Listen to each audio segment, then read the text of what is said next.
एक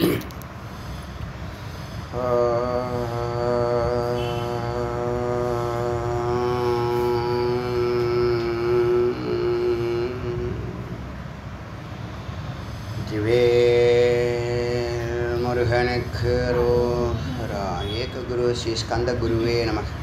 वंदे गुरु परंपरा। गुरु ब्रह्मा गुरु विष्णु गुरुदेवो महेश्वरः गुरु साक्षात् परब्रह्म तस्मै श्री गुरवे नमः। गुरवे सर्वलोकानां विशेषे भवरोगिणां निधये सर्वविद्यानां श्री दक्षिणामूर्तये नमः।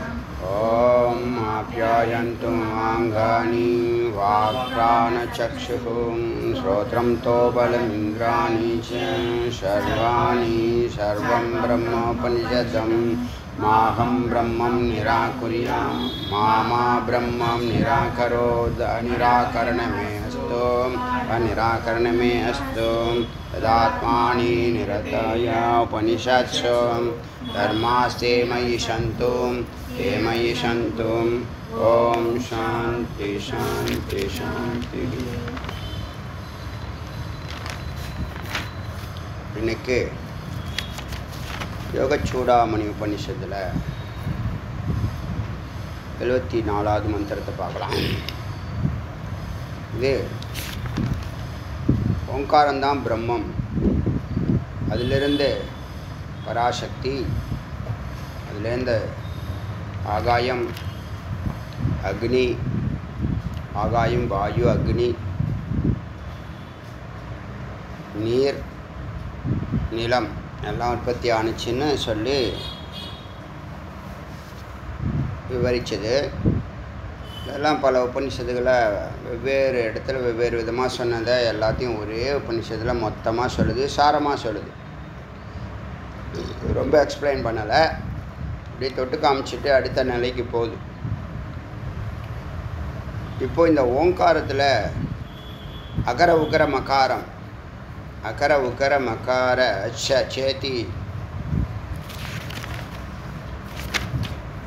திரையோ வர்ணா.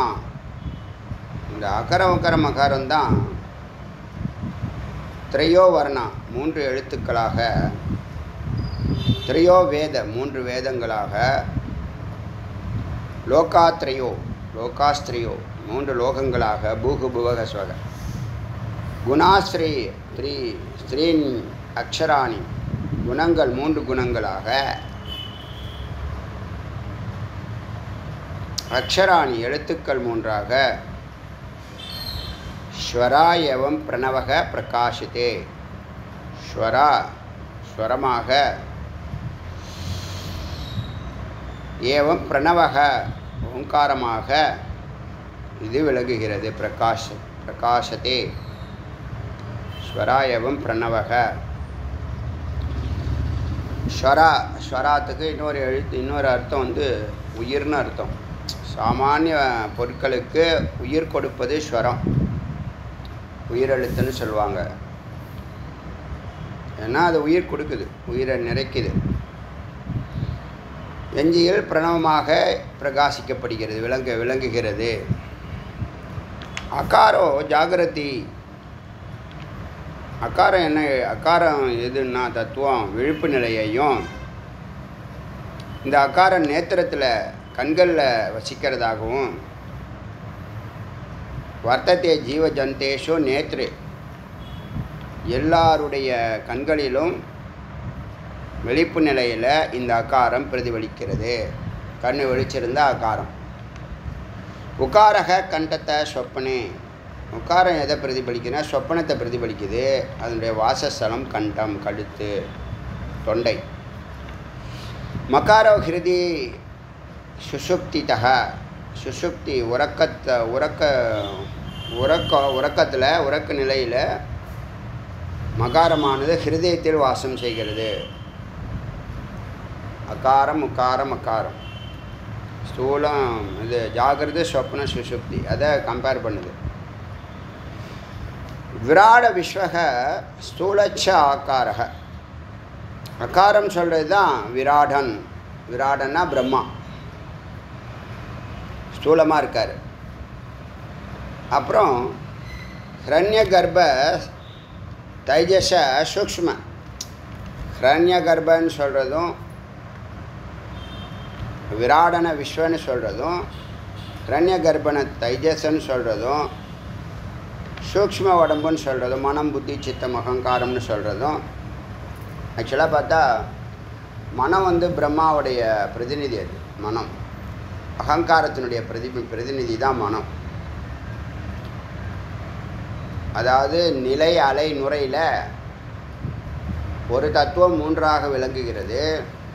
ஒன்று நிலையாக இருப்பது நீர். நிலையாக இருக்கும்போது அது கடலாக இருக்குது, சமதளமாக இருக்குது. அதுவே சூக்ஷ்மமாக மாறும்போது காரணத்தில் இருக்கும்போது நிலையாக இருக்குது, சூக்ஷ்மமாக இருக்கும்போது அலையாக மாறுது, ஸ்தூலமாக இருக்கும்போது நுரையாக மாறுது. ஸ்தூலத்துலேருந்து சூக்ஷ்மம் போய் சூக்ஷ்மத்துலேருந்து காரணம் போகிறது, நுரையிலேருந்து அலைக்கு வந்து அலையிலேருந்து நிலைக்கு போகிறது. இதுதான் நம்ம மனித வாழ்க்கையும். அந்த சமஷ்டி இல்லாத விராடம் விஸ்வன், எஸ்டியில் விஸ்வன் ஒரு ஆத்மா தான். அது உடம்பெடுக்கும்போது ஜீவாத்மாவாக மாறுது. உடம்பை விட்டு வெளியில் வரும்போது அது பரமாத்மாவாக இருக்குது. அது போடுற சட்டையினுடைய நிலைகள் தான் ஸ்தூலம் சூக்ஷ்மம் காரணம், ஜாகிரது சொப்பனம் சுசுப்தி, அகரம் உகரம் அகரம், அகங்காரம் புத்தி, இன்னொன்று வந்து ஆத்மா. இப்போ என்னன்னு கேட்டால் விராட விஸ்வக சூலம் அகாரம், அகாரம் விராடனாகவும் விஸ்வனாகவும் விளங்குது. உகாரம் சூக்ஷ்மமாகவும் தைஜசனாகவும் ஹிரண்ய கர்ப்பனாகவும் விளங்குறது. காரண அவ்யாக்கிருத்தம் பிராக்ஞச்சம் அகார, காரண உடம்பில் பிராக்யனாக இருப்பதும் அவ்யாக்கிருத்தம் இருட்டாக இருக்கிறதும். காரண உடம்பில் என்ன இருக்குது? இருட்டு. இருட்டுனா என்னது? மாயை, அறியாமை, ஒன்றும் தெரியவில்லை. தூங்கும்போது நம்ம இங்கே தான் போய் லயமாகிறோம். வாழ்நாள் ஃபுல்லாக நம்ம தூங்கும்போது எங்கே லயமாகிறோம்னா இருட்டில் போய் லயமாகிறோம். பிராணன் இருட்டுக்குள்ளே போகணும். பிராணன் அசைவு இருந்துச்சுன்னா தூக்கம் வராது. பிராணன் எப்போ நிற்குதோ, எப்போ ஸ்லோ பண்ணுதோ, எப்போ லயத்துக்கு போதோ, பிரகிருதிக்குள்ளே போதோ, இந்த நிலையில் தான் நம்ம சித்து அந்த பிராணனுக்குள்ளே இருந்து வாகனமாக பயன்படுத்தி பிரளயமாகுது. பிரளயம்னா இது லயமாகிறது, விசேஷமான லயமாகிறது. இது வந்து உறக்கம். இங்கே ஒன்றும் தெரியாது, ஏன்னா இருட்டில் இருக்குது. இதே இடத்துல லயமாகாமல் விழிப்பு நிலையில் இதே பிராணன் மூலியமாக இந்த காரண உடம்பு அது கடந்துச்சுன்னா நிதித்தியாசனம், தியானத்தில் தூங்கிடுறான். நிதித்தியாசனத்தில் விழிப்பு நிலையில் இருக்கணும். தூங்காமல் தூங்கிங்கிற நிலையெல்லாம் கடந்து, இரவு பகலற்ற நிலையெல்லாம் கடந்து வெளிச்சத்தில் அவன் லயமாகறான்னா அங்கே வந்து பிரம்மத்தோடு லயமாகறான். சித்தானது சத்தோடு லயமாகிறது. அதுதான் சமாதி. இப்போ இங்கே என்ன, அது காரணத்தில் அப்போ என்ன இருக்குது? காரண உடம்பில் உயிர் இருக்குது, ஆத்மா இருக்குது, சுற்றி இருட்டு இருக்குது. அவ்யாக்கிருத்தம் சொல்லக்கூடிய மாயா தோன்றாமல் இருக்கிறாள். அங்கே போய் நம்ம லயமாகிறோம். ஆனால் அங்கே தான் அந்த பிராக்யன்கிறவன் இருக்கான். பிராக்யன்னா உயிர். அவனுக்கு பேர் மகாரம்.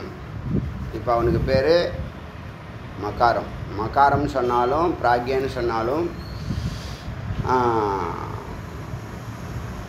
இந்த சமஷ்டிக்கு ஈஸ்வரன் சொல்லுவாங்க. காரண உடம்பில் சமஷ்டியாக சொன்னான், அதாவது உடம்புக்கு வெளியில் சொன்னால் ஈஸ்வரன், வியஷ்டியாக சொன்னால் பிராக்யன். இப்போ எப்படி பிரம்மா வந்து விஷ்ணுக்கிட்டேருந்து தோன்றினாரோ அந்த விஷ்ணு ஈசன்கிட்டேருந்து தோன்றார். பிரம்மாவு ஹிரண்ய கர்ப்பன் சொல்லக்கூடிய விஷ்ணுவுக்கு காரணமாக இருக்கிறவர் ஈசன். ஸோ இந்த நிலையில் அவ்யாக்கிருத்தத்தில் பிராக்யன் மகாரமாக இருக்கிறார். இந்த இடத்துல ஒரு சின்ன விசாரம் பண்ணலாம். இப்போது கடவுள் யார்? கடவுள் எப்படி இருக்கிறார்? கடவுள் ஒளியும் ஒளியுமாக இருக்கிறார், வெளிச்சமாகவும் சப்தமாகவும் இருக்கிறார். ஒலியும் ஒலியும் ஒலியும், லைட் அண்ட் சவுண்ட். அதை தான் நம்ம தீபாராதனை காட்டி மணி அடிக்கிறோம். தீபாராதனை எடுக்கும் போதெல்லாம் மணி அடிக்கணும். இதில் இந்த ஓங்காரம்தான் மணி, வெளிச்சம்தான் சத்து, ஓங்காரம்தான் சித்து. அப்படி வச்சுக்கணும். ரெண்டும் ஒன்று தான். லைட் அண்ட் சவுண்டு தான் இறைவன், வெளிச்சமும் சப்தமும். வெளிச்சம் ஆதாரமாக இருக்குது, அதுலேருந்து வெளியில் வர்றது தான் சவுண்டு. சவுண்டும் வெளிச்சமும் வெவ்வேறு அல்ல, ரெண்டும் ஒன்று தான், ஒரு பொருள் தான். ரெண்டு தன்மையோடு இருக்குது, ரெண்டு தன்மையோடு இருக்குது. வெளிவந்தால் ஓங்காரம். ஓமிதி பிரம்மன்னு மந்திரமே சொல்லியாச்சு. ஓங்காரம்தான் பிரம்மம், ஓங்காரம்தான் பிரம்மம். ஓங்காரத்தை வச்சு தான் எல்லாம் படைக்கப்படுகிறது. ஓங்காரம் பிரம்மத்திலேருந்து வெளிவருது. அநாகத்தம்னு பேர் சொன்னோமா, அநாகத சக்கரம். ஹிருதயத்துக்குள்ளே உயிரினுடைய சவுண்டு தான் ஓங்காரம். அந்த சவுண்டு 24 மணி நேரம் எங்கேருந்து கேட்குது? ஓங்காரம் தியானம் பண்ண ஆரம்பித்த பிற்பாடு ஓப்பன் ஆகிடுச்சுன்னா என்ன ஆகும்? சதா சர்வகாலமும் அது நமக்கு கேட்க ஆரம்பிச்சிடும். அப்போ அந்த ஓங்காரம் எங்கேருந்து வருது? அந்த உயிர்லேருந்து வருது. உயிரினுடைய குரல் தான். இன்னும் சொல்லப்போனால் வாக் சக்தின்னு கூட சொல்லலாம். ஏன் சொல்லக்கூடாது? வாக் சக்தி, வாச்சா மனசா கர்மனான்னு சொல்லுவாங்க. கர்மனானா உடம்பால் செய்கிறது, வாக்கானா வாயினால் வார்த்தையினால் செய்கிறது, மனசானா மனசால் செய்கிறது. மனசா வாச்சா கர்மனா ஒரே நேர்கோட்டில் இருக்கணும், ஒன்றா இருக்கணும், அத்வைதமாக இருக்கணும். அப்போ அந்த காரியம் ஜெயமாகும். இச்சாசக்தி, ஞானசக்தி, கிரியாசக்தி 3 சேர்ந்தால் வெற்றி. அதுபோல்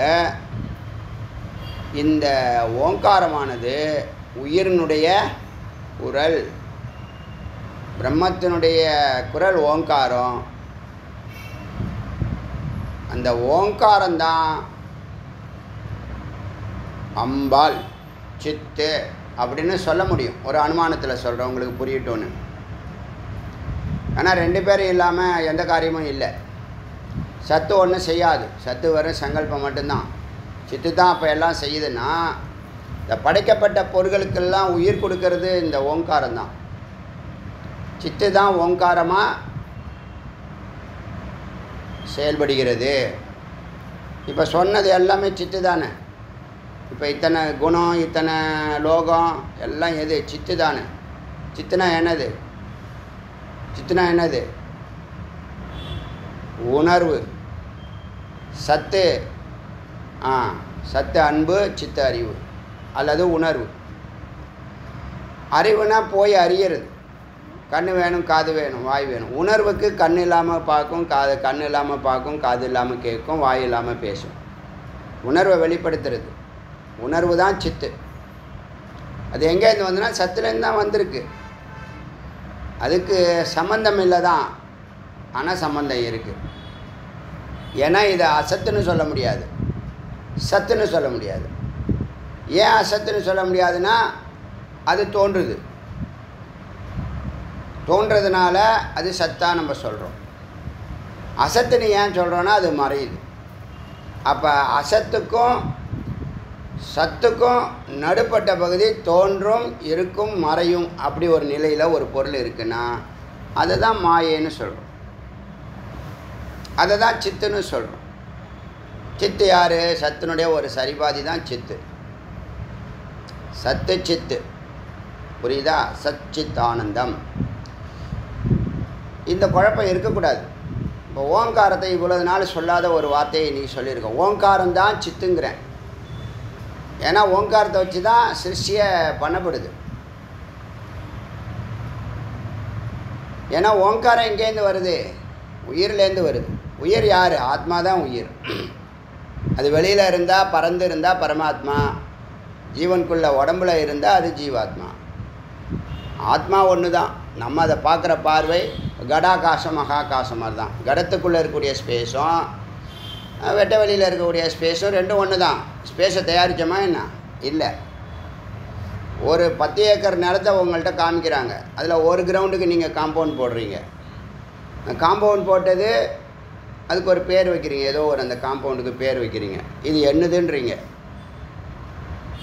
இந்த பூமியும் அந்த பூமியும் அந்த காம்பவுண்டுக்கு உள்ளே இருக்கிற பூமியும் உள்ளே வெளியேன்னு சொல்கிறீங்க. காம்பவுண்டுக்கு உள்ளே இருக்கிற பூமியும் வெளியில் இருக்கிற பூமியும் வெவ்வேறா? இல்லை, ஒரே மெட்டீரியல், ஒரே பூமி தான். நம்ம என்ன பண்ணியிருக்கோம்? அதில் காம்பவுண்டு போட்டுருவோம். அந்த காம்பவுண்டு போட்டது தான் ஜீவன். உபாதிகளை போட்டு வச்சுருக்கு, உபாதிக்குள்ளே உட்காந்துருக்கு. உபாதி நீக்கிட்டா, இந்த காம்பவுண்டை இடிச்சிட்டா, காம்பவுண்டு கொஞ்ச நாள் அது விழுந்துடும். நீங்கள் வேணால் 50 வருஷத்துக்கு வச்சுக்கலாம். 100 வருஷம் இருக்குமா? இருக்காது. 500 வருஷம் இருக்குமா? பழையபடி தரையாயிடும். புரியுதா? பூமியை தயாரிக்கலை, ஆனால் காம்பவுண்டை நம்ம என்ன பண்ணியிருக்கோம்? தயாரிச்சிருக்கோம். அதனால் கடாகாசம் மகாகாசம், ஒரு கிரவுண்டு இடம், பூமி எது ஒன்றுதுன்னு உள்ளே வெளியேன்னு சொல்கிறதெல்லாம் அங்கே பிரம்மத்துக்கிட்ட கிடையாது. அப்போ ஓங்காரம் தான் முதல்ல வருது. ஓங்காரம் வந்து தான் பராசக்தி. ஓங்காரம் வந்து தான் பராசக்தி. பராசக்தி தான் என்னவாகுது? ஆகாசம் பண்ணுது. ஆகாசம் வந்து அதுக்கடுத்து தான் வாயு. ஆகாஷாத் வாயு அப்படி தானே வருது சிஸ்டம். அந்த கணக்கில் பார்த்தா இந்த ஓங்காரம், ஓமிதி பிரம்மங்கிற வார்த்தையும் இப்போ இந்த மந்திரத்தில் சொல்லக்கூடிய வார்த்தைகளும் பொருந்துது. ஆனால் கடவுள்னா யாருன்னா வெளிச்சமும் சப்தமும் சொல்கிறோம் இல்லையா? ஒளியும் ஒளியும்னு சொல்கிறோம் இல்லையா? ஒளியும் ஒளியும்னு சொல்கிறத அதில் சவுண்டாக இருக்கிறது அன்னை பராசக்தியாகத்தான் இருக்க வேண்டும். அனுமானம். மந்திரம் என்ன சொல்லுதுன்னு பார்க்கலாம். புரியுதா? மந்திரம் இப்போ என்ன சொல்லுதுன்னு பார்க்குறான். ஒளியும் ஒளியும் தான் இல்லை கடவுள்னு சொன்னால் அப்போ யார்? சிவமும் சக்தின்னு தானே சொல்கிறோம். ஒளியும் ஒளியும்னா ஒரு வெளிச்சம் இறைவன் சிவம்னு சொன்னால், சவுண்டு ஓங்காரம் சக்தின்னு சொன்னால், சிவமும் சக்தியும் தானே இந்த உலகம். எல்லாத்துக்குள்ளேயும் சித்து இருக்குது, எல்லாத்துக்குள்ளேயும் உபாதி இருக்குது. இப்போ நம்ம யார்? மாயையும் ஈசனும். பிரம்மம் ப்ளஸ் மாயா தான் ஈசன். ஜீவனை ஈசன்னு சொல்லலாம். ஈசன் ஜீவன் ரெண்டும் ஒன்று தான். பிரம்மம் ப்ளஸ் மாயா ஈஸ்வரன். உடம்பு எடுத்துட்டா எல்லா ஜீவராசிகள் லிஸ்ட்டில் வந்துடுறாரு அவர்.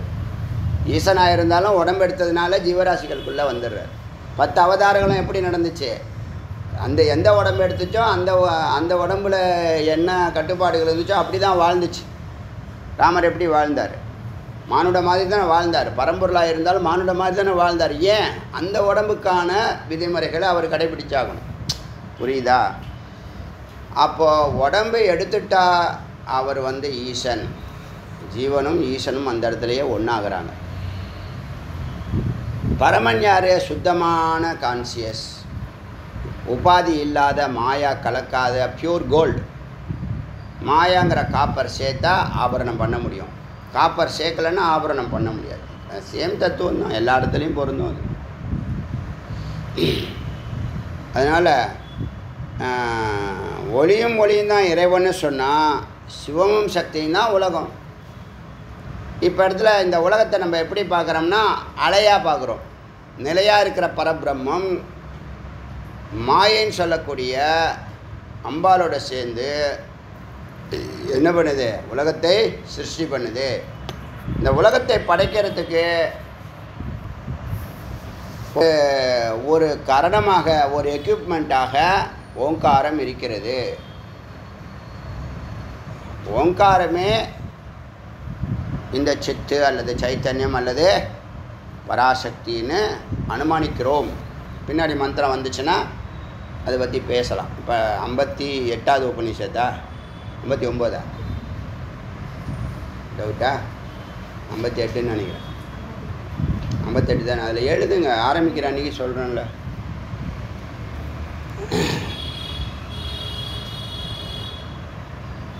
டிராஃப்ட் எடுத்து பார்த்தா தெரியும். சரி, இப்போ இந்த அகாரோ ராஜச, அகாரம் ராஜசகுணம்.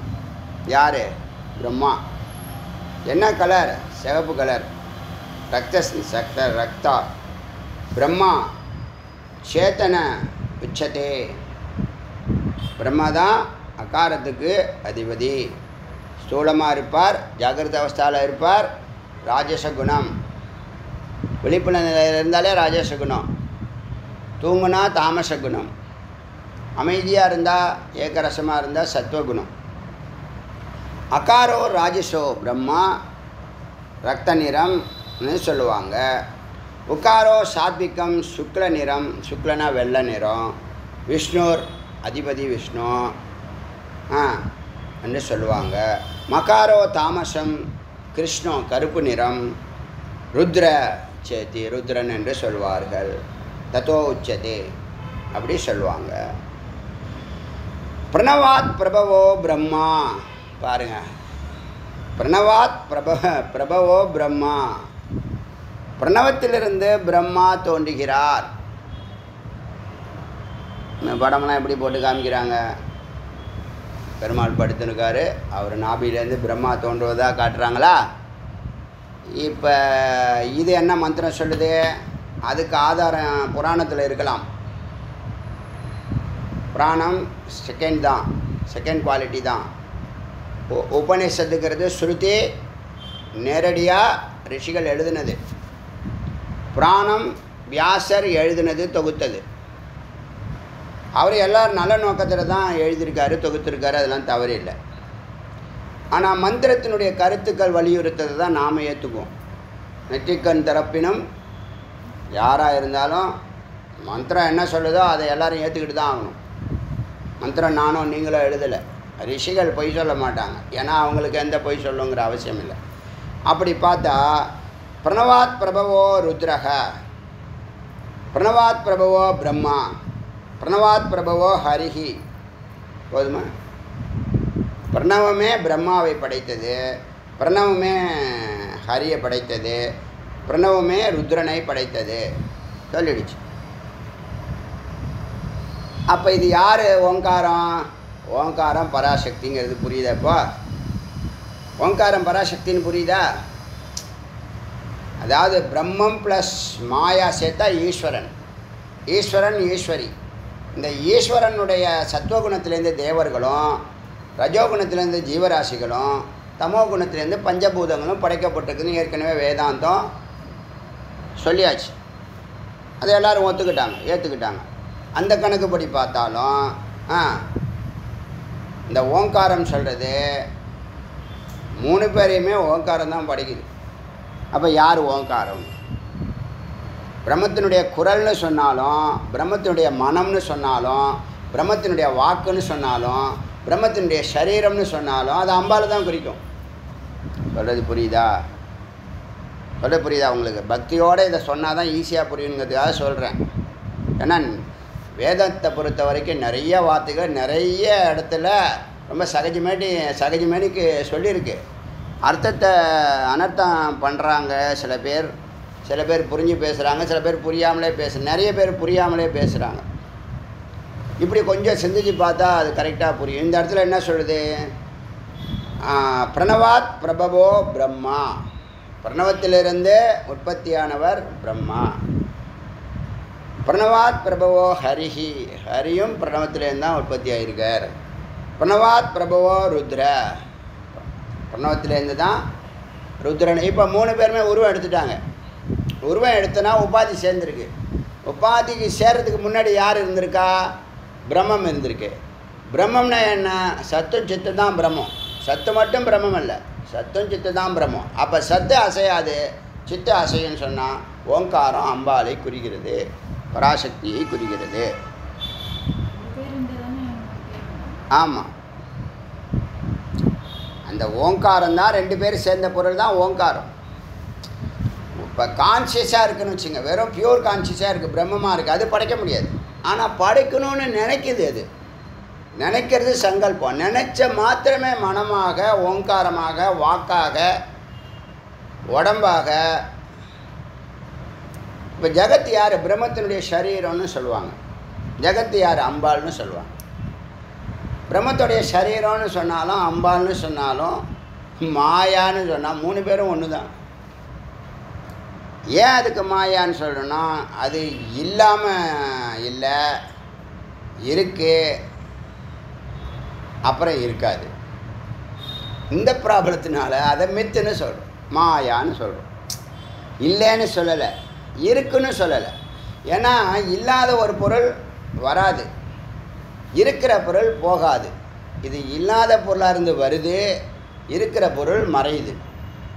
அதனால் இதை தோன்றுது மறையுது, தோன்றுது நிற்குது மறையுதுன்னு தான் சொல்கிறோமே, இதை இல்லைன்னு சொல்ல முடியாது. இப்போ ஜீரோவுக்கு வேல்யூ இல்லை, ஆனால் ஜீரோவுக்கு வேல்யூ இருக்குது, இருக்கா இல்லையா? அதே தத்துவம் தான். இந்த குண்டலினி கூட ஒரு ரவுண்டு அதில் ஒரு அதுக்கு நல்லா புரிகிற மாதிரி சொல்லணும்னா, இந்த தூக்கு கயிறு தொங்கும்ல, தூக்கு கயிறு தொங்கும்போது ஒரு ஒன்று மாதிரி இருக்கும், ஒரு ரவுண்டு வருமா, அப்படி தானே தொங்கும். அதே தத்துவத்தில் தான் ஸ்பைனல் கார்டு கீழே இருக்குது. என்ன கேட்டால் இந்த சக்தியும் இந்த விஷ்ணுவும் ரெண்டு பேரும் பல இடத்துல ஒன்றாவே வராங்க. ஏன்னா சுவாதிஷ்டானம் தான் அவருடைய இருப்பிடம். நல்லா புரிஞ்சுக்கங்க. இந்த குண்டலினுடைய சக்தி, குண்டலினி நம்ம பார்த்தோமே 2-3 போன உபநிஷம், இந்த உபநிஷம் தானா, இந்த உபநிஷத்தில் பார்த்தோமே 2-3 மந்திரத்துக்கு முன்னாடி. இந்த குண்டலினி சக்தி இருக்கிற இடம் வந்து மூலாதாரத்துக்கு மேலே மணிப்புரகத்துக்கும் கீழே சுவாதிஷ்டானங்கிற சக்கரம். சுவாதிஷ்டானத்தில் சக்கரங்கிறது என்னன்னா அது நீர் தத்துவம். மூலாதாரம் நிலத்தத்துவம், சுவாதிஷ்டானம் நீர் தத்துவம், மணிப்புரகம் அக்னி தத்துவம், நெஞ்சு வரைக்கும். இப்போ பெருமாளுக்கு நீர் தத்துவம் இருக்கு, பெருமாளுக்கும் பச்சை கலரு பொருந்தும், அம்பாளுக்கும் பச்சை கலரு பொருந்தும். உண்டா இல்லையா? இருக்கா இல்லையா? பச்சை மலை போல் மேனி பவளவாய் செங்கல் ஒரு பாட்டு இருக்குது. அம்பாளுக்கும் பச்சை ஒரு இப்போ வள்ளி தேவசேனால வள்ளிக்கு வந்து பச்சையும் தேவசேனாவுக்கு சிகப்பும் கொடுப்பாங்க. இப்போ இந்த ரவுண்டு இருக்குல்ல, இந்த குண்டலி வந்து ஒரு தூக்கு கயிறு மாதிரி தான், ஒரு கயிறு ஒரு ஒன்று போட்டு ஒரு ரவுண்டு போட்ட மாதிரி தான். அந்த ஒன்றுடைய வாய்ப்பகுதி தான் அந்த ஸ்பைனல் கார்டோடைய கனெக்டடாக இருக்குது. அந்த ஹோலை வாயை வச்சுருக்குன்னு சொன்னோம் இல்லையா? வாயை கொண்டு போய் முகத்தை கொண்டு போய் அந்த ஸ்பைனல் கார்டு சுஷ்மனா நாடிக்கு மூடி வச்சுக்கிட்டு இருக்குன்னு சொன்னோமா. இப்போ இந்த இடத்துல இந்த பச்சை சிகப்புங்கிற போது பாமா ருக்மணி கணக்கு போட்டாலும் வள்ளி தேவசேனா கணக்கு போட்டாலும் ஒரே தத்துவமாக ஆகுது. இந்த பச்சை மேலே போனால் பச்சை, கீழே இறங்கினா சிகப்பு. சிகப்புனா ரத்த சிகப்பு இல்லை, இந்த சிகப்பு கலர்னு சொன்னால் மானுடத்தில் சிகப்பு கலர், மஞ்சள்னு கூட சொல்லலாம், வெளிர் மஞ்சள். இருக்காங்களா இல்லையா? எலுமிச்சம்பழ கலர்னு சொல்லுவாங்க. இருக்காங்க பல கலரில் இருக்காங்களா இல்லையா? இவர் இருக்கிற இடம் சுவாதிஷ்டானம், நீர் தத்துவம் பெருமாளுடைய கஷேத்திரம். இந்த பாம்பு தான் அந்த குண்டலினி, பாம்பு வடிவத்தில் இருக்குது. நடுவில் தான் அந்த பச்சை நரம்பு, எல்லாம் நரம்பு தான். அதாவது தாமரை மாதிரி இருக்கிறதும் வட்டமாக இருக்கிறதும் அதில் சக்கரமாக இருக்கிற மாதிரி எல்லாமே நரம்புகளும் நாடிகளும் தான். எதுவுமே கண்ணில் பார்க்க முடியாது. ஆனால் ரிஷிகள் இந்த சாதாரண மானுட உடம்பை தாண்டி, அதாவது ஸ்தூல உடம்பு, சூக்ஷ்ம உடம்பு, காரண உடம்பு தாண்டி துரியத்தில் இருந்து அதை தரிசிக்கிறாங்க. புரியுதா? உயிராக இருந்து உயிரை பார்க்குறாங்க. உயிராக இருந்து எல்லா உயிரையும் பார்க்கும்போது இந்த ஸ்பைனல் கார்டில் 6 இடத்துல சக்கரம் இருக்குது, நரம்புகள் நாடிகள் கூடுது, இதெல்லாம் பார்க்குறாங்க. அது கலரெல்லாம் எழுதுகிறாங்க. 4 நரம்பு ஒன்றுக்கு ஒன்றா 4 இதழ் கொண்ட தாமரை, இப்படிலாம் சொல்கிறாங்க. பலமுறை சொல்லியிருக்கேன். மாயோன் மாயை ரெண்டும் ஒன்று. அர்த்தநாரீஸ்வரர்னு சொல்கிறதும் சங்கர நாராயணனும் பல இடத்துல எனக்கு பொருந்துகிற மாதிரியே இருக்குது டே 1லேருந்து. ஆனால் ஒரு கௌஷிக உபநிஷத்து உமாயேவ மகாவிஷ்ணுக்குன்னு மந்திரமே வந்திருக்கு. உமாதான் மகாவிஷ்ணுன்னு வந்திருக்கு. ஐயப்பனுடைய பிறப்புலையும் அந்த தத்துவம் தான் வேலை செஞ்சுருக்கு. புரியுதா? ஹரிஹரன் சேர்ந்தா ஹரிஹரன். எப்படி ஹரன் எப்பயுமே ஹர அப்படின்னு வந்தால் அது பெண் வந்து ஹரி தான் வரும். ஏன் ஹரக்கு அர்த்தம் சொல்கிறாங்க, ஹரிக்கு அர்த்தம் சொல்ல மாட்டாங்க. இதெல்லாம் ஆராய்ச்சி பண்ணால் அப்படியே சிந்தனைகள் அப்படியே பறந்து போயின்னு இருக்கும். ஆனால் இந்த இடத்துல இது நம்ம பேச வேண்டியதாக இருக்குது. இப்போ என்னாச்சு? ஓங்காரந்தான் பிரணவாத் பிரபவோ பிரம்மா, பிரணவாத் பிரபவோ ஹரிஹி, பிரணவாத் பிரபவோ ருத்ரக. மும்மூர்த்திகளும் பிரணவம் தான் உற்பத்தி பண்ணுது. பிரணவோகி பரோபவேத்து. பிரணவம் தான் எல்லாத்துக்கும் மேலே இருக்குது. அப்போ யார்? பராசக்தி. பராசக்திக்கு மேலே யார்? சுவாமி. பராசக்தி யார்? சுவாமியினுடைய மூச்சுக்காற்று, இல்லை வாக்சக்தி, இல்லை உடம்பு, இல்லை மனம், இல்லை மாயா, இல்லை அம்பாள், இல்லை சக்தி, எது வேணாலும் வச்சுக்கணும். இந்த கணக்கு கரெக்டாக தான் வருது. புரியுதா? இது கொஞ்சம் சிந்திச்சு பாருங்கள். இப்போ பிரணவாத் பிரபவோ ருத்ரக பிரணவோகி பரோபவதி. பிரணவமே எல்லாவற்றுக்கும் மேலாக. ஏன்னா பிரணவம் தான் பிரம்மம். ஓமிதே பிரம்மம்.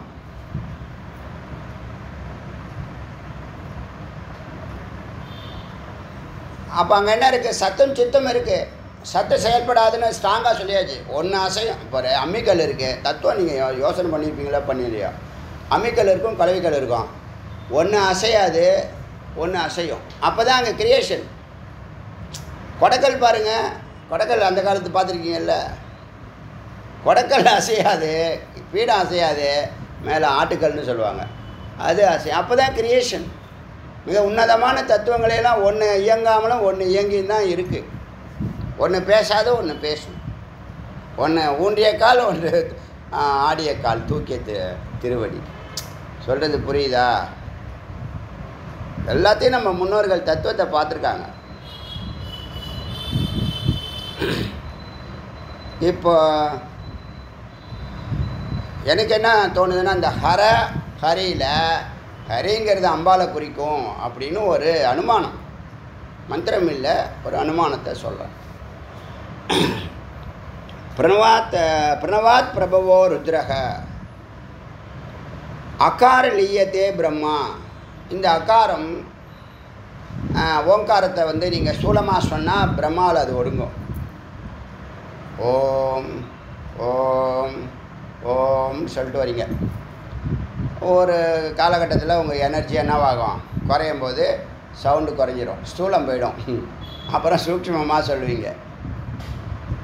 சூக்ஷ்மமாக சொல்லும்போது மானசீகமாக சொல்கிறது, உள்ளேயே சொல்கிறது, ஆந்தரிகம்னு பேர்.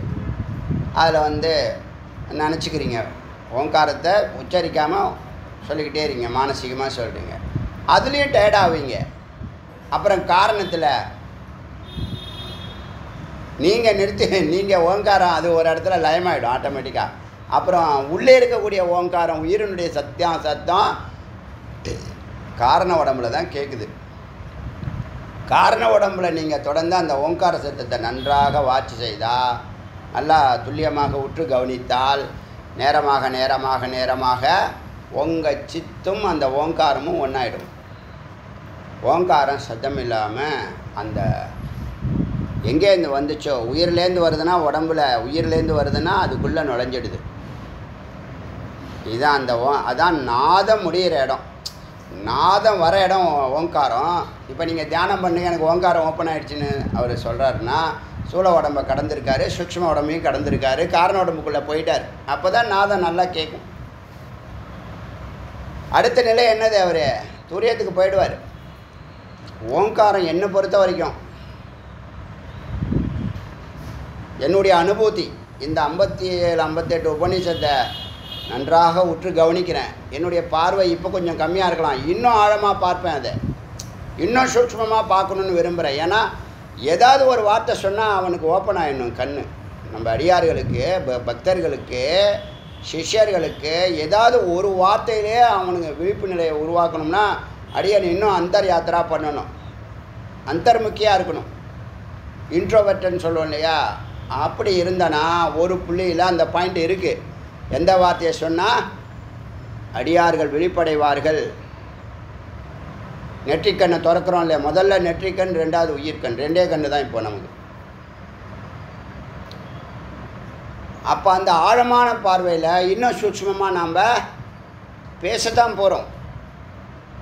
இந்த பார்வையில் பார்த்திங்கன்னா அந்த ஸ்தூலம் ஓங்காரம் கடந்து, சூக்ஷ்ம ஓங்காரம் கடந்து, காரண ஓங்காரத்தில் தான் ஓங்காரம் நாதம் உற்பத்தி ஆகுது. ஓங்கார சவுண்டு உங்களுக்கு கேட்குது, நாதம் 24 மணி நேரம் கேட்குது உயிர். ஆனால் நமக்கு யார் பயணிக்கிறானோ, ஓங்கார சவுண்டு வரலைன்னு யார் சிந்திக்கிறானோ, ஏன் வரலைன்னு யோசிக்கிறானோ, அவன் காரண உடம்புக்கு போகலன்னு அர்த்தம். காரண உடம்புக்குள்ளே போயிட்டானா ஓங்காரம் எல்லாருக்கும் கேட்கும். இது சிஸ்டமாக தான் இருக்குது. அடியேன்னு ஒரு அனுபவத்தை பட்டு தான் சொல்கிறேன். அதை ஃபாலோ பண்ணவர் தான் இன்னொருத்தர் நமக்கு ஃபோன் பண்ணி இதை சொல்கிறாரு. அப்போ என்னாச்சுன்னா, ஓங்காரம் நாத முடிகிற இடம் நாதாந்தம், அதுதான் துரியம். நாதம்ங்கிறது என்னது? ஓங்காரம். நாதம், ஸ்வரம், சாமம், உத்தீதம், சாமம் எல்லாம் என்னது? எல்லாம் பிரணவந்தான். அதான் இருக்கிற கடவுளை பிரணவன்னு சொல்கிறது முருகனை தானே. வேறு யாராவது பிரணவன்னு சொல்கிறாங்களா? ஓங்காரம், சாட்சாத் ஓங்காரம் யார்? சித்து தான். உடம்பு எடுத்தால் எல்லோரும் சித்து தானே. இறைவன் ஒருவன் தான், அவன் நிலையாக இருக்கிறான். அசையக்கூடிய எல்லாருமே உடம்பு எடுத்திருக்காங்க. எதுக்காக உடம்பு எடுத்துருக்காங்க? அசைகிறதுக்காக தான் உடம்பு எடுத்திருக்காங்க. ஏன்னா ஒரு இடத்துல உட்காந்து செய்ய முடியாது. இந்த லோகம் ஃபுல்லாக அவங்க என்ன பண்ணணும்? பயணிக்கணும். இப்போ சுப்ரசாந்த நிலைன்னு சுவாமி உபதேசம் பண்ணியிருக்காங்க. சுப்ரசாந்தம்னா என்ன பண்ணுறது? அன்றாட வேலை எப்போதும் போல யதார்த்தமாக இருங்கிறது தான் எனக்கு இது மனநிலை. நான் என்ன புதுசாக என்ன ஆட போகிறோமா பாட போகிறோமா? ஆனால் என்ன ஆகணும்? ஆழத்துக்கு போகணும். நான் ரொம்ப தேஜஸை பார்த்து பிரபாவித்த ஒரு பர்சன் யாருன்னா இந்த பாம்பன் சுவாமிகள். அடிக்கடி சொல்லுவான்ல, பொய்யா டார்கெட்டாக வச்சுக்கிட்டு அதுக்காக உயிரே கொடுக்குறான், பஞ்சமா பாதகம் வரைக்கும் பண்ணுறான். இறைவனை நான் பார்க்க முடியல, நான் இல்லைன்னா செத்து போயிடுவேன் அப்படின்னு ஒருத்தவனும் இல்லையப்பா. அது மாதிரி ஒரு வரலாறு இல்லையானா இருக்குது. பாம்பன் சுவாமிகள் பரப்பன் வலசை போனவன், அங்கே சுவாமி தான் என்னை மேலே கூப்பிட்டா அப்போ தான் வருவேன், இல்லைன்னா நான் இங்கேயோட மண்ணாக போய்டுறேன்னு தான் அந்த பள்ளத்தில் இறங்கியிருக்காரு. 35 நாள் இருந்திருக்கார். ஒரு வாரத்திலே சுவாமி தரிசனம் ஆகிடுது. அங்கே யார் யார்? அருணகிரி, அகஸ்தியர். எப்படி இருக்குது வைப்ரேஷன்? பார்த்தோமே. முருகன் லைவாக இருக்காரா இல்லையா? பூஜை பண்ணுறவர் மிக சாதாரணமாக இருக்கார்.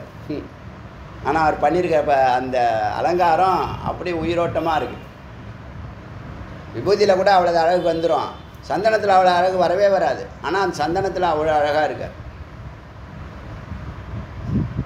அவர் சின்னவர் பெரியவர்னு சொல்கிற மாதிரி கீழே இருக்கிறவர் மேலே இருக்கிறவர். அது சொல்கிறத நான் ரொம்ப ரசித்தேன். அப்படி இறைவனை நான் பார்க்கலன்னா நான் வெளியிலே வரமாட்டேன் அப்படின்னு சொல்லக்கூடிய அளவுக்கு வைராக்கியமாக இருந்திருக்கார். 1824 1824 தானே. இப்போ 1924 120 வருஷம்னா 1920 1920 ஆமாம் 1920 120 வருஷம் கணக்கு போட்டால் வருது. இப்போ 100 வருஷம் கழித்து அவரை பேசுகிறோம். ஏன்? அதான் மெய்ப்பொருள். மெய்ப்பொருள் காலத்தால் அழியாது. நேற்று இருந்துச்சு, இன்றைக்கி இருக்குது, நாளைக்கும் இருக்கும். என்ன காரணம்? மெய்ப்பொருளை தொட்டுட்டாங்க. அந்த மாதிரி இந்த அகாரம் பிரம்மாங்கிற அகாரமானது அகார லீயத்தே பிரம்மா. அகாரம் பிரம்மாவில் ஒடுங்குகிறது. பிரம்மா எதில் ஒடுங்குவார்? உக்காரத்தில் ஒடுங்குவார். அப்போ உக்காரம் யார்? உக்கார லீயத்தே ஹரிஹி. உக்காரம் ஹரி, ஹரியில் ஒடுங்குகிறது. மகாரே லீயத்தே ருத்ர. மகாரம் ருத்ரனில் ஒடுங்குகிறது. அதாவது ஸ்தூல உடம்பை கடந்துட்டின்னா அகாரம் போயிடுச்சு, சூக்ஷ்ம உடம்பை கடந்துட்டின்னா உக்காரம் போயிடுச்சு, காரண உடம்பை தொட்டுட்டேன்னா மகாரமும் போயிடும், நாதமும் அந்தமாயிடும். நாதம் அந்தமான இடம்தான் உயிர் இருக்கக்கூடிய, பரம்பொருள் இருக்கக்கூடிய உயிர், ஆத்மா இருக்கக்கூடிய இடம், துரியம். அதனால் பிரணவோகி பிரகாசித்தே. அப்போ எல்லா இடத்துலையும் பிரணவம் தான் இருக்கிறது. பிரணவோகி பிரகாசத்தே ஞானி நாம் ஊர்தவகமோ பூயாத். இப்போ நான் அந்த சொல்ல வந்த கருத்து அற்புதமான கருத்து. இந்த இது 58 உபனிஷத்து அடியன் சிரத்த பண்ணதுனால இப்போ மேலோட்டமாக பார்த்துருக்கலாம், இல்லை நடுநிலையில் பார்த்துருக்கலாம். ஆரம்ப காலத்தில் உங்களுக்கு வேதாந்தம் ஆரம்பிக்கும் போது ஒரு நிலையில் அறிமுகத்தில் எப்படி இருக்கணுமோ அப்படி பேசணும். அப்புறம் மிடில் வரும்போது ஒரு நிலையில் பேசணும், விசாரத்தை ஸ்டார்ட் பண்ணி பேசணும். இப்போ விசாரம் மட்டுமே பேசணும்னு ஒரு மனநிலை இருக்குது. அந்த வார்த்தைகள் எது கிடைக்கும்னு காத்துட்டே இருக்கிறேன். வார்த்தைகள் கிடைக்கிறது ஈச சங்கல்பம், இறைவன் சங்கல்பம். வார்த்தைகள் நமக்கு கொடுக்கறது அவர் கொடுக்குற உபதேசம் தானே. அவர் தானே அந்த வார்த்தைக்கு அர்த்தத்தை கொடுக்குறாரு. இந்த ஓங்காரத்தை மற்றது மாதிரி டிரான்ஸ்லேட் பண்ணி போக முடியலையே. இப்போ இந்த முத்ராஸு இதெல்லாம் அப்படி என்ன பண்ண மந்திரத்தை கூட படிக்கலை அடியன். ஏன்னா அதெல்லாம் நீ யூடியூப்பில் பார்த்துக்க, அது வேறு ட்ராக்கு, இது நம்ம ட்ராக்கு. ஏன்னா ஓங்காரம் தான் உனக்கு ஆதாரம். அப்படி இந்த 58 உபநிஷத்தை நல்லா ஆழ்ந்த அத்தியனம் பண்ணதுனால, இன்னும் ஆழமாக அத்தியனம் பண்ணலை, எனக்கு நிறைவு இல்லை. ஒரு ஒரு ஒரு 45 to 55 தான் என்னுடைய பார்வை இந்த உபநிஷத்தில் இருக்குது. இன்னும் காலங்கள் கனிய கனிய அது 100% ஆழத்தை சொல்கிறேன், அந்தர்யாத்திராவை சொல்கிறேன். அந்த நிலையில் பார்க்கும்போது இந்த ஓங்காரம் சொல்கிறதுக்கே ஒரு பெரிய பாக்கியம் செஞ்சுருக்கணும். ரொம்ப வலியுறுத்துகிறேன். குரு எதை வலியுறுத்துகிறாங்களோ அதை தான் நீங்கள் கடைப்பிடிக்கணும். ஓங்காரம் சொல்கிறதுக்கே பெரிய புண்ணியம் செய்யணும். சொல்லுவோம் இல்லையா, கோவில் வாசலுக்கு வரத்துக்கு 36% மேலே புண்ணியம் சத்துவகுணம் வந்தால் தான் கோயிலுக்கு வாசல். அது மாதிரி ஓங்காரம் அவ்வளவு புனிதமானது, அவ்வளவு புனிதமானது, அவ்வளவு நன்மைகள் செய்கிறது. ஓங்காரம் ஜபிக்க வேண்டும், ஜபிக்க வேண்டும், ஜபிக்க வேண்டும். ஏன்னா அதுதான் ஒன்று அந்த பரம்பொருளுக்குள்ளே அழைச்சிட்டு போகக்கூடிய எது தடையற்றது, அனிருத்தம்னு சொல்லக்கூடிய தடையற்ற நிலையில் இருக்குது ஓங்காரம். எல்லாரையும் உங்களோடு பொருந்தும், இறைவனோடு பொருத்தும். அதனால் ஓங்காரம் ஜபிக்காத நாளே இருக்கக்கூடாது இனிமேல். எப்படி பிராணாயாமம் உங்கள் வாழ்நாள் ஃபுல்லாக சுத்த தேகம் வேணும்னா பிராணாயாமம் பண்ணேன். சுத்த தேகம் வேணும்னா உடம்புல நோய், வைரஸ், பாக்டீரியா இல்லாத, உபத்திரவம் இல்லாத, துக்கம், பயம், கவலை, பாவங்கள் எல்லாத்தையும் எரிக்குது. ஸ்தூலத்தையும் எரிக்குது, சூக்ஷ்மத்தையும் எரிக்குது பிராணாயாமம். அது எப்படி உங்களுடைய இறுதி காலம் வரைக்கும் நீங்கள் பிராணாயாமத்தை நீங்கள் பிராணாயாமம் பண்ணுறீங்களோ அதுபோல் ஓங்காரம்ங்கிறது உங்களுடைய இறுதி காலம் வரைக்கும் சொல்ல வேண்டிய மிக மிக மிக மிக மிக மிக மிக புனிதமானது, கோடி நன்மை தரக்கூடியது ஓங்காரம். ஓங்காரம் ஓங்காரம் அவ்வளவு சூட்சமாக இவ்வளவு இடத்துல எழுதி வச்சுருக்காங்க. எல்லா கோவில்கள்லையும் அது ஒலிக்குது, நமக்குள்ளே போகல இன்னும். ஏன்னா நம்ம தூங்குகிறோம், கண்ணை திறந்துக்கிட்டே நன்றாக தூங்குகிறோம். அதை தான் சில நேரத்தில் வார்த்தைகள், தடித்த வார்த்தைகளை பயன்படுத்த வேண்டியதாக இருக்குது. சபை நாகரிகம் கருத முடியாமல் போகுது. ஏன்னா அங்கே அந்த தூங்கிட்டு இருக்கிறவனை அது போய் தட்டி எழுப்பட்டுங்கிற வேறு என்ன இருக்குது நம்மள்கிட்ட அஸ்திரம் ஒருத்தவனை விழிக்க வைக்கிறதுக்கு? என்ன சொல்லலாம் விழிப்பான். காலையில் பேசிட்டே வந்த ஏதாவது நீங்கள் ஏதாவது சொல்லுங்களேன். என்ன இந்த அடியார்களை பார்த்து என்ன சொன்னால் அவன் விழிப்பான், கண்ணை திறந்துக்கிட்டு நல்லா தூங்குறான். இப்போ உங்களுக்கு தெரியுதில்ல, நீங்கள் என்ன சொன்னாலும் உங்களை ஒருத்தவனையும் வேதா கிளாஸ் கொண்டு வர முடியாது, ஒருத்தவனையும் ட்ரிப்புக்கு கொண்டு வர முடியாது, ஒருத்தவனையும் கோயிலுக்கு கொண்டு வர முடியாது, ஒருத்தவனையும் தியானத்துக்கு கொண்டு வர முடியாது, ஒருத்தவனையும் வேத விசாரத்துக்கு கொண்டு வர முடியாது. இதுதான் வாழ்க்கை லட்சியம், இதுக்காக தான் பிறந்திருக்கான், இதை தவிர எல்லாம் பண்ணுறான். அப்போ அந்த வார்த்தையை நோக்கி தான் அடியன் பயணிச்சுக்கிட்டு பாமன் சுவாமிகள் சன்னதியில் கூட அதை தான் சங்கல்பம் பண்ணேன். ஏதோ ஒரு வார்த்தை ஒன்று இருக்குது, வார்த்தை இருக்குதுன்னு தெரிஞ்சிடுச்சு. எந்த வார்த்தை? அந்த வார்த்தையை சொன்னால் அவன் விழிப்படையணும், அது மந்திர வார்த்தையாகவே இருக்கட்டும் அப்படின்னு அடியன் சங்கல்பத்தில் இருக்கேன். பார்க்கலாம், கண்டினியூ ஆகட்டும். இப்போ இந்த ஒவ்வொரு எழுத்தும் ஒவ்வொரு கடவுளில் ஒடுங்குது.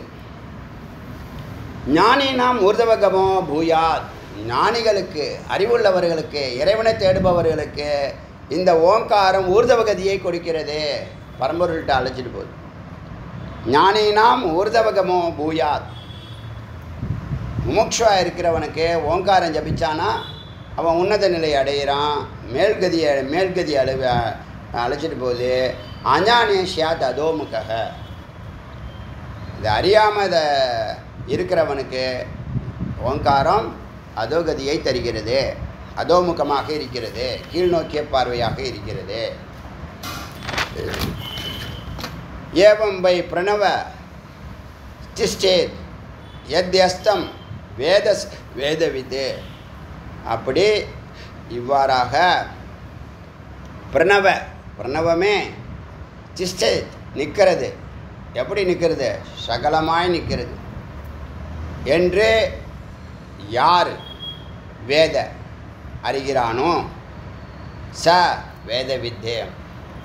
ஓங்காரத்தினுடைய அர்த்தத்தை அவன் உண்மையாக அறிகிறானோ, இப்போ நான் சொன்னல, புனிதமானது, கோடி நன்மைகளை செய்வது, முக்தி தருவது, இறைவனோடு இரண்டரை கலக்க வைக்கிறது அப்படின்னு யார் அறிகிறார்களோ ச வேத வித்தே, அவன் வேத வித்தாகிறான். ஓங்காரம் எங்கேயும் தான் இருக்குது, யாரும் அதை சிந்திக்கலையே. பிராணாயாமம் எல்லாம் எங்கேயும் தான் இருக்குது, ஆனால் யாரும் அதை இவ்வளவு சூக்ஷ்மமாக அது சொல்ல. விபூதி கூட நம்ம ஒரு உபநிஷத்தை சொல்லி தானே நம்ம உடம்பெல்லாம் பூச ஆரம்பித்தோம். ஸோ மேன்மை. அதனால் அநாகத ஸ்வஸ்வரூபேன ஞானினாம் ஊர்தவகோ பவேத். மறுபடியும் சொல்லுது, இந்த அநாகத்தம் என்று சொல்லக்கூடிய ஸ்வஸ்வரூபேன உன்னுடைய உயிராய் இருக்கிறது, உன்னுடைய சொரூபமாக இருக்கிறது ஓங்காரம். அந்த ஓங்காரம் ஞானினாம் ஊர்தவகோ, ஞானிகளுக்கு மேன்மை தருவது, மேல் அழைத்து செல்வது, உயர்த்துவது பவேத் ஆகிறது. அநாகத ஸ்வரூபேன ஞானினாம் ஊர்தவகோ பவேத். தைலதாராமிவ அவிச்சின்னம். ஓங்காரம் தடையற்றது, அவிச்சின்னம் உடையாதது. தீர்க்க கண்டானி நாதவத்தே. ஒரு பெரிய மணி இருக்குது கோவிலில், அடித்தாங்கன்னா அது அப்படியே டக்குன்னு நிற்காது. ஒரு பொருளை ஒரு கர்ச்சிப்பை கீழே போட்டால் அப்படியே நின்றுடும், சத்தம் அதுங்கெல்லாம் கிடையாது. ஆனால் ஓங்காரம் கண்டை அடித்தா அந்த பெரிய சவுண்ட்லேருந்து அலையா இந்த பிரபஞ்சத்தினுடைய எண்டு வரைக்கும் போகுன்னு சொன்னோமா. ஒரு குளத்தில் கல்லை தூக்கி போட்டால் law of attraction, law of vibration create பண்ணுதா, அப்படியே போதா. அது எது வரைக்கும் போகும்? அந்த குளத்தினுடைய எட்ஜ் வரைக்கும் அந்த அலை போகும், கண்ணுக்கு நமக்கு தெரியாது, ஆனால் அது போகுது. அதுபோல் இந்த ஓங்காரம் தீர்க்க கண்டானி நாதவத்து. ஒரு பெரிய மணியை அடித்தா அது எப்படி நீண்ட நேரம் நாதத்தை கொடுக்குமோ. பிரணவசிய துவனே ததுவத்தே தது அக்ரம் பிரம்மம் சோச்சதே. அந்த ஓம் ஒலிக்கு, இந்த பிரணவத்தினுடைய ஒலிக்கு தது அக்ரம் பிரம்மோச்சதே, அது அது தது அக்ரம் பிரம்ம ச உச்சதே, பிரம்மத்துக்கு முதலாக இருக்கிறது, பிரம்மத்துக்கு ஆதாரமாக இருக்கிறது. அதனால தான் பிரம்மமும் ஓங்காரமும் ஒன்று. தது அக்ரம் பிரம்ம ச உச்சதே, அதனை மூலமாக இருப்பதால் அதனை பிரம்மம் என்று சொல்லலாம். ஜோதிர்மயம் வெளிச்சமாக இருக்கிறது. தது அக்ரேம் ஷியாத். வாட்சியம் புத்தி சூக்ஷ்மதக தத்ருஷ்யே மகாத்மனோ யஸ்ததம் வேத ச வேதவித்தே. ஜோதிர்மயம் ஒளியாக, வாட்சியம் வாணிக்கும், வாட்சியனா வாக்கு, புத்தி புத்திக்கும், சூக்ஷ்மதக சூக்ஷ்மமாக ஆதாரமாகி நிற்பது, தத்ருஷ்யே பார்வைக்கும், பார்வைக்கு வெளிச்சமாக, வாக்குக்கு சக்தியாக, புத்திக்கு சூக்ஷ்மமாக இந்த ஓங்காரம் இருக்கு. ஓங்காரம் ஜபிக்க ஜபிக்க இத்தனை சித்த சுத்தின்னு சொல்லுவாங்க. எதுக்கு ஓங்காரம்? ஒரு மணி நேரத்தில் பிராணாயாமம் பண்ணணும், ஓங்காரம் பண்ணணும், நிதித்தியாசனம் பண்ணணும்னு சொல்கிறோம்ல, அதில் ஓங்காரம் இத்தனை நன்மைகளை செய்யுது. அதாவது வாக்கு, புத்தி, கண்ணுக்கு பார்வையாகவும், வாக்குக்கு சப்தமாகவும், புத்திக்கு சூக்ஷ்மமாகவும் இதுகளை தருது, ஆதாரமாக இருக்குது. மகாத்மனோ எஸ்தம் வேத ச வேத வித்தே. இது மகாத்மாக்கள் தான் இதை அறிகிறார்கள். யார் சாமானியன், யார் மகாத்மா, யார் அவன் செய்யக்கூடிய அரிய காரியங்களை வச்சு அவனுக்கு அந்த பட்டத்தை தாராளமாக கொடுக்கலாம். ஒவ்வொருத்தவனை எப்படி ஜட்ஜ் பண்ணுறது? அவனுடைய அரிய செயல்களை பொறுத்து தான். குணத்தால் கண்டுபிடிக்கலாம், செயல்களால் கண்டுபிடிக்கலாம். புரியுதா? குணத்தால், செயல்களால். அரிய செயல்களை செய்தால் அரியவன், உயர்ந்தோர் அப்படின்னு சொல்ல வேண்டியது. மகாத்மனோ எஸ்தம் வேத ச வேதவித்து. ஞானிகளுக்கு மட்டுமே அறியக்கூடிய அவ்வளவு சூட்சுமமானதாக இருக்கிறது. அது என்ன சொல்லுது? புத்திக்கும் வாக்குக்கும் பார்வைக்கும் அக்ரமாக இருக்கிறது, ஆதாரமாக இருக்குது. ஜாகரன் நேத்ரே துவர்யோ மத்தியே ஹம்ச ஏவ பிரகாசத்தே. இப்போ ஜாகிரதத்தில் ஜாகிரத விழிப்பில், நேத்திர கண்ணில், துவயோ ரெண்டு கண்ணில், மத்திய ரெண்டு கண்ணு நடுவில், ஹம்ச ஏவ பிரகாசத்தே. ஹம்சம் உள்ளே வரும்போது சா, வெளியில் போகும்போது ஹா. இதில் சா வந்து உள்ளே போதா, உள்ளே போனால் அது பேர் ஜீவன். ஹா வெளில போதா, அது பரமன். ரெண்டும் ஒரு பாயிண்டில் மீட் ஆகும், அது அத்வைதம். ஜீவன் பரமன். இதுதான் அஜபான் சொன்னோம் இல்லையா? அஜபான் சொன்னோமே, நம்ம ஒரு நாளைக்கு 21,600 முறை நம்ம மூச்சானது, நம்மளுடைய லங்ஸ் ஆனது ஹம்சம் ஹம்சம் ஹம்சம். உள்ளே போனால் சம், வெளியில் போனால் ஹம். ஹம்சம் ஹம்சம் ஹம்சம் அப்படி சொல்லுதுன்னு சொன்னோம். அது பேர் அஜபான்னு சொன்னோமா? அந்த வார்த்தையை சொல்லுது. இப்போது ஜாகரன் நேத்ரே துவயோ, விழிப்பு நிலையில் கண்ணு திறந்துருக்கும்போது ரெண்டு கண்ணுலையும் மத்தியில் ஹம்ச ஏவ பிரகாசத்தே. சக அகம், அது நான், அது நான், அது நான். சக அது, அகம் நான். சக அகம் தான் சோகம்னு வருது. சோகம் பாவேன் பூஜை பண்ணும்போது நானாக இருந்து பூஜை பண்ணலை, என் பேரை சொல்லி நான் பண்ணலை. சோகம் அது என்னை வைத்து செய்கிறதுன்னு பூஜை பண்ணி தலையில் அக்ஷதை போட்டுக்கணும். தலையில் ஏன் அக்ஷதை போனால் உள்ள ஜீவாத்மா இருக்குல்ல, அது இப்போ பரம்பொருளாக மாறி பூஜை பண்ண போகுது. சோகம்பாவை பூஜேத் ஜீவோ தேவக சனாத்தனக திஜேத் அஞ்ஞான நிர்மாலியம் சோகம்பாவை பூஜேத்னு ஒரு மந்திரம் இருக்குது. அதுக்குன்னா நாம் மானுடமாக இருந்து அந்த வேலையை செய்ய முடியாது. பிரம்மமாக இருந்து இந்த பூஜையை பக்தி ஸ்ரத்தையோடு செய்கிறேன் அப்படின்னு அர்த்தம். இப்போ அந்த இடத்துல ஜகன் நேத்ரே துவயோ மத்தியே ஹம்ச ஏவ பிரகாசத்தே. இந்த ஹம்ச தான் என்னது? பிரகாசத்தே. இந்த ஓங்காரம்தான் அம்சமாக பிரகாசிக்க போகுது. எப்படின்னு கேட்டால், சகாரக கேச்சரி. சகாரகன்னா ஜீவன், ஈஸ்வரன்னு சொல்லுது. கேச்சரினா சிவம். நேற்று சொன்னல. கேசரின்னு சொன்னால் ரவா போட்டு, அது இல்லை. அது வந்து என்னது? கேசரினா குங்குமமா? சிங்கம். கேசரியான்னு ஒரு கலரே இருக்குது. கேசரினா என்ன சொன்ன நேற்று? என்ன சொன்ன? சிங்கம். கேச்சரி அப்படின்னு சொன்னால் கே, அது வந்து கா, முதல் கா. இது வந்து கா, செகண்ட் கா. கேச்சரி. கேச்சரி அப்படின்னா சிவம். இப்போ பிரம்மம் ப்ளஸ் மாயா ஈஸ்வரனா அது சொல்லுது. இப்போ மாயைக்குள்ளே நுழையிறதுனால இது பேர் சம், அது பேர் கேச்சரி, அதான் ஈசன். அது யாருன்னா தொம்பதம், நீ தான் அது. தொம்பதம் தத்துவமசின்னு சொல்கிறோம் இல்லையா? தத் அது நீயாக இருக்கிறாய். சூரியனில் எது இருக்கோ, சந்திரனில் எது இருக்கோ, உலகத்தில் பிரம்மாண்டத்தில் எது இருக்கிறதோ, மகத்தோ மகியான் அனோரணியான். உலகத்தில் எது சிறியதோ அதை விட சிறியதாக இருக்குது. இப்போ இந்த உலகத்தில் எதுவுமே நீங்கள் பார்த்தீங்கன்னா எல்லாத்துலேயும் பிரம்மம் இருக்கா? பிரம்மத்துக்குள்ளே எல்லாம் இருக்கா? பிரம்மத்துக்குள்ளே எல்லாமா இருக்குது. ஒரு பானையில் எங்கே மண் இருக்குதுன்னு கேட்டால் என்ன சொல்லுவீங்க? எங்கும் இருக்குது. மண் தான் பானையாக தெரியுது. என்ன எடுத்திருக்கு? உருவம் எடுத்திருக்கு. ஒரு வடிவம் எடுத்ததுனால ஒரு ரூபம்னு பேர். நம்ம அதுக்கு ஒரு பேரை வச்சுட்டோம், ஐடென்டிஃபை பண்ணது. அதனால் நாமம்னு பேர். நாம ரூபம் தான் என்னது? தங்கம்தான் வடிவம் எடுத்திருக்கு ஆபரணமாக.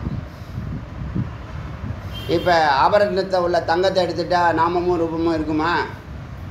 இருக்காது. ஆனால் தங்கம் எப்பயுமே இருக்கும். அது மாதிரி அலையாக இருக்கிறதும் நிலையாக இருக்கிறதும் நுரையாக இருக்கிறதும் பிரம்மே. We don't have many God. We don't have one God. We have only God.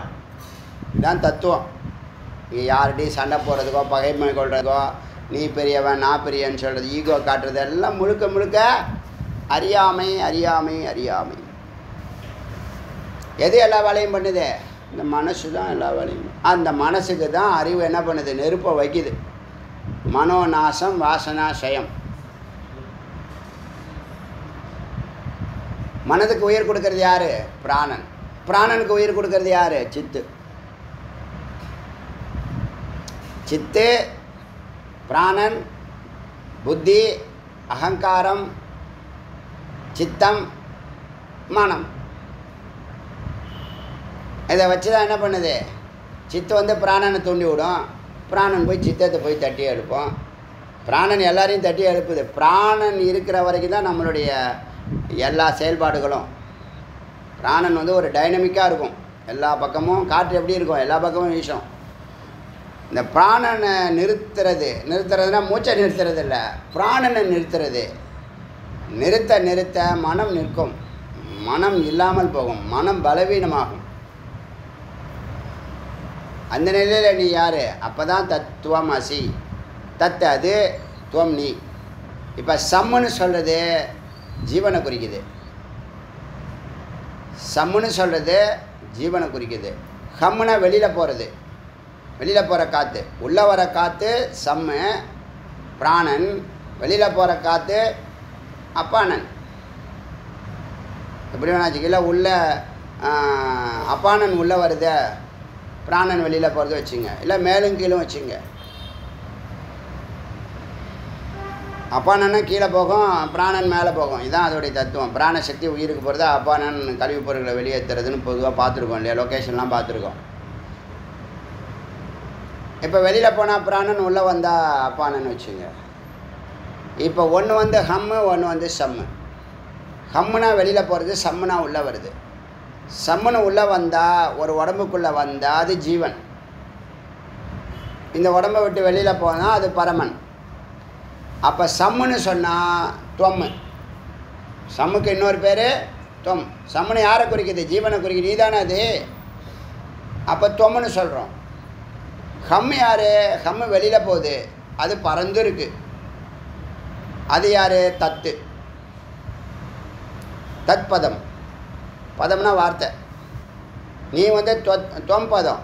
ரெண்டு பேரும் இப்போ சேர்த்தா அசி பதம். நீயும் அவரும் ஒன்று அப்படின்னு சொன்னான். ஆமாம். இப்போ ஒரு நெருப்பு கொல்லிக்கட்டையிலேருந்து நெருப்பு எரியுது. அதுலேருந்து ஒரு பொறி பொறியாக நிறைய பொறிகள் வெளியில் போகுது. இந்த பொறி பொறியாக போகிறது தான் நாம். நிலையாக எரிஞ்சிக்கிட்டு இருக்கிறது பரமன். புரியுதா? புரியுதா இல்லையா? இது சின்ன நெருப்பு, அது பெரிய நெருப்புன்னு இருக்கா? ஏதாவது இல்லையே. சின்ன நெருப்பு தான். நம்ம கே முருகன் பாக்கெட்டில் வச்சு விடலாமா? சின்ன நெருப்பு தான்ப்பா, வச்சுக்கோ. கொண்டு போய் மிச்சத்தை பீரோவில் வை. யார் இல்லைன்னா உனக்கு யார் பிடிச்சாங்களோ அவங்கக்கிட்ட கொண்டு போய் கொடு. சொல்ல முடியுமா? நெருப்பு நெருப்பு தான். அது மாதிரி ஹம்சம் ரெண்டாக பிரித்து சொல்லுது. ஹம்முங்கிறது பரமன், சம்முங்கிறது சம்முனா உள்ளே போகிறது, ஹம்முனா வெளில போகிறது. பிராணன் அப்பானன். வெளியே போகிறது, உள்ளே வர்றது. மேலுங்கலம்னா மேலே பிராணன், கீழே அப்பானன். புரியுதில்ல? இது ஒரு சர்க்கிள். இது வரைக்கும் நம்ம இன்றைக்கி பார்க்குறோம். நிஜத்தை நாளைக்கு பார்க்குறோம். இன்றைக்கி எத்தனை மந்திரம் பார்த்துருக்கோம்னா, இது சக்கார கேச்சரி. கேச்சரினா சிவம் புரோக்த என்று சொல்லப்படுகிறது.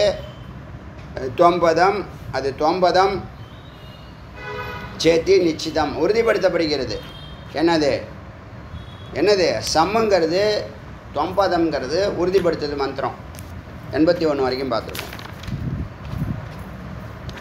74லேருந்து 81 வரை எத்தனை மந்திரம்? 74லேருந்து 81 வரைக்கும் எத்தனை மந்திரம்? சரி.